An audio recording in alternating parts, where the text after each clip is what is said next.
episode of Literary Recipes with Lily Library.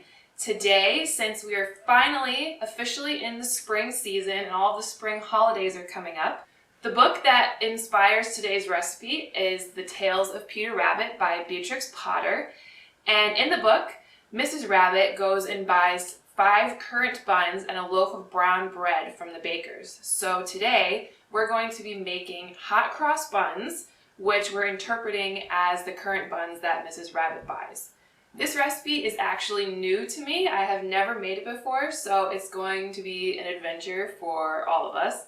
It's a bit of a time-consuming recipe because it's a yeasted dough, so it takes some time to rise and prove, but this is what's going to make our hot cross buns so good. Let's get started.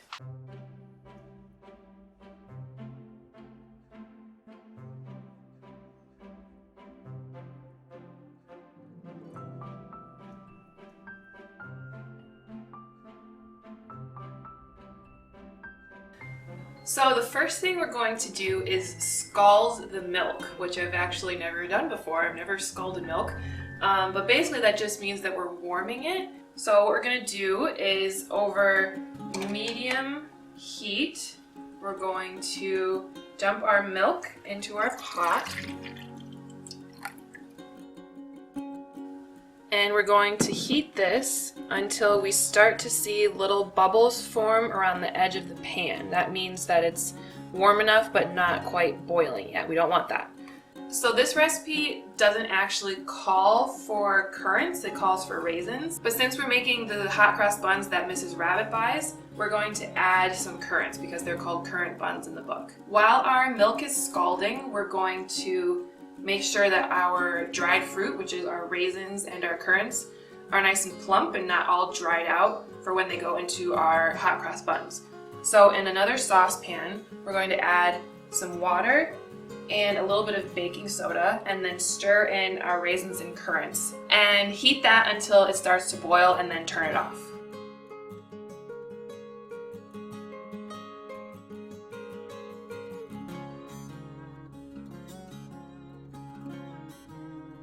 Once your raisins and currants come to a boil, you're going to let it boil for 2 minutes. This is what will make them nice and plump. Once your milk starts steaming, which mine is doing, I think we're getting close to a froth developing around the edge of the pan, which is what we're looking for. Okay, once our milk is scalded, we're going to dump it back in the glass measuring cup that it was in. Putting your milk back in the glass measuring cup that it was in before will allow it to cool until it's warm and not too hot because we're going to add yeast to this and you don't want it to kill your yeast. That will kill your buns.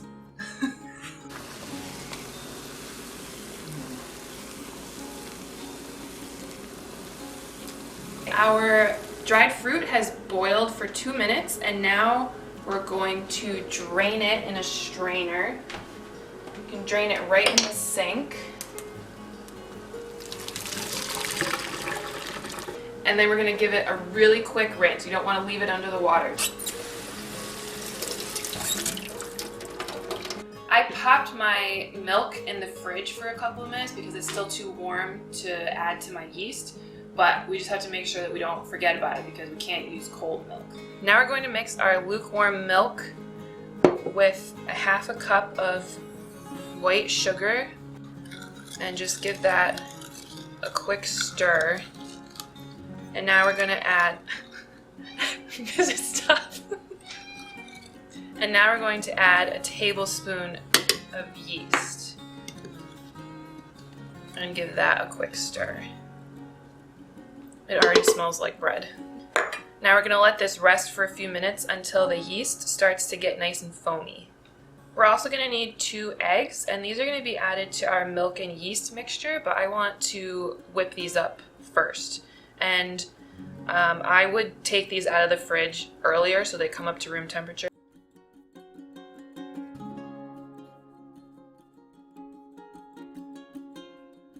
Your butter has to be nice and soft because we're going to add it to our warm milk mixture and it needs to be able to melt. So I'm going to actually cut it into smaller chunks so that it will melt faster and have an easier time. Okay, now that our yeast has been sitting, I'm going to add the softened cubed butter to our milk and yeast mixture. And stir this around until the butter melts. You kind of have to time this right, because if your milk isn't warm enough, then it won't melt the butter. But if it's too warm, it will kill your yeast. So it's a little bit of a guessing game, but it looks like my butter is melting, so I think we hit it at a good point. I have to tell you, this smells so good. It smells just like bread that you put a ton of butter on. I wish you could smell it through the screen. Now that my butter has fully melted into my milk, I'm gonna add my whipped up eggs. I'm gonna use a stand mixer for this recipe, and in your mixing bowl, you're going to add your flour and your spices and salt. And you're gonna whisk those together until they're nicely incorporated. Okay, now that I've mixed my dry ingredients together, we're going to pour our egg and milk mixture over this. Okay, now that we've added our wet mixture to our flour, we're gonna use a dough hook attachment on your mixer, and we're going to turn it on for 5 minutes at medium speed. Okay, so I'm finding that I have to scrape down the sides a little bit to get the flour into the wet dough. So that it incorporates. If I just leave it, the flour just kind of sits around the edges. So I would use a scraper and scrape around the sides.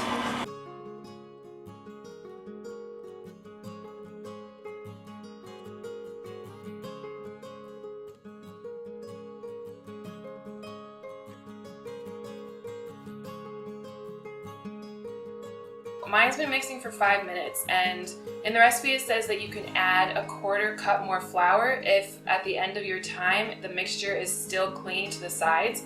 Well, mine is really clinging to the sides after adding a 1/4 cup extra flour. So I'm going to add another 1/4 cup of extra flour, and hopefully that will help it pull away from the sides and form more of a ball. Fingers crossed.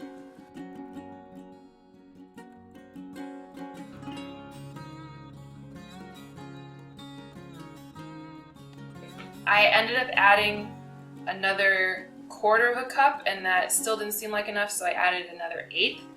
And now it sort of started pulling away from the sides of the bowl. So now we have to add our fruit, and this is going to add some moisture back, but according to the recipe, it will continue to pull away from the sides of the bowl.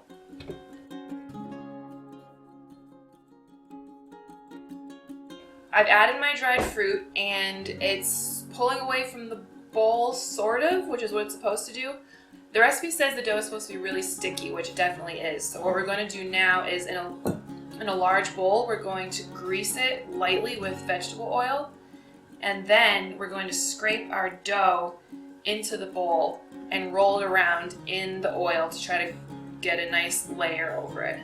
Okay, so I called an audible, and I switched my dough to a bigger bowl because I Googled it quickly, and while I have watched the Great British Baking Show many times, apparently it wasn't enough because your bowl has to be big enough for your dough to rise, obviously, and I just don't think mine was. So now we're going to kind of roll the dough around in the oil just to get it coated. And it's super sticky, so this is definitely, I think, best done with a scraper. Now is the time when the dough needs to proof, so we're going to cover it with a towel and let it sit for about 2 hours or until it's doubled in size.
took less than 2 hours to double in size. And I'll show you, it got humongous. And it's a good thing I changed my bowl because otherwise it would have gone everywhere. So the next step is to punch down the dough. It's the literal translation of that instruction. That's so satisfying.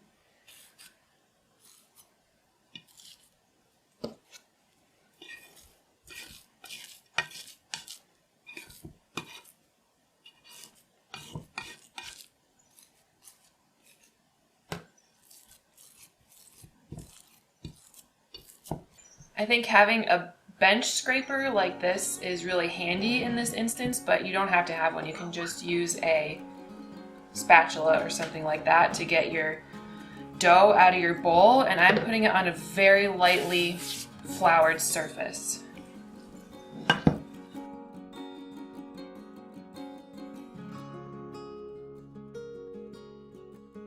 Make sure you've prepared a 13 by 9 pan with the bottom lined with parchment paper, and then spray it with cooking spray. This is where our buns are going to sit. Now the recipe says to cut this dough into 12 equal pieces. I think I'm going to interpret that in my own way and just sort of eyeball it because I don't care if they're uneven. I'm going to try to get them as even as I can so that they bake at the same time. So I shaped mine into vaguely a rectangle, and I kind of just made some indentations on the top, 2 going the long way and then 3 going this way to split it into 12 buns. And then as I go along, if I notice that they're getting to be too big or too small, I'll kind of adjust it as I go, but this is what we're gonna roll with.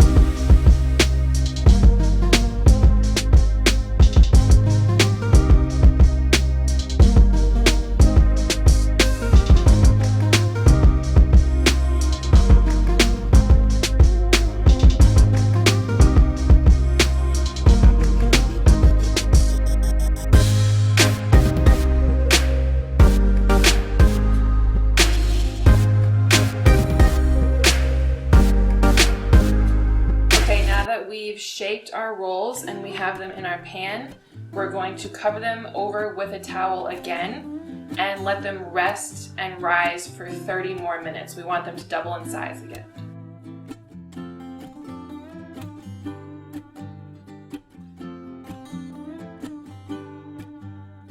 While our buns are cooking, we're going to make the sugar syrup that goes over the top of them once they come out.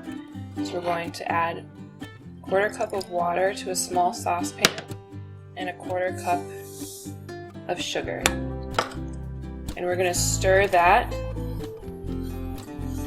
over medium heat and bring it to a boil and stir it until the sugar dissolves. Then we're going to boil it another minute until the sugar syrup thickens slightly. We're also going to start working on our icing for the buns. So what we need is 2 ounces plus 2 tablespoons of cream cheese that's been softened, a teaspoon of vanilla extract, 1/2 tablespoon of water, and before we add the powdered sugar, we're going to mix this together.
on your buns. Let them cool completely before you put any frosting on there, otherwise it will just melt off. Just a tip, when you're baking these, it helps to rotate them halfway through cooking so that they get nice and golden evenly across the whole surface. And if you notice that one corner or something is getting a little too dark or getting darker faster than the rest, you can put some foil over there. This is actually a pretty forgiving recipe considering I made some random changes, like when I added extra flour to the dough and I added extra powdered sugar to the cream cheese frosting.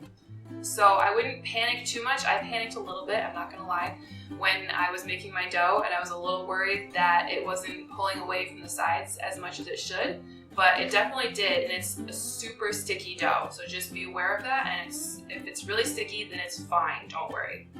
I hope you enjoyed this episode of Literary Recipes with Lily Library, where we made Mrs. Rabbit's currant buns, or in this case, our hot cross buns with raisins and currants. The link to the recipe will be in the description box of this video, and we will also post it on our Facebook page. I hope you enjoyed, and I hope you make these and send us some pictures because they're pretty amazing.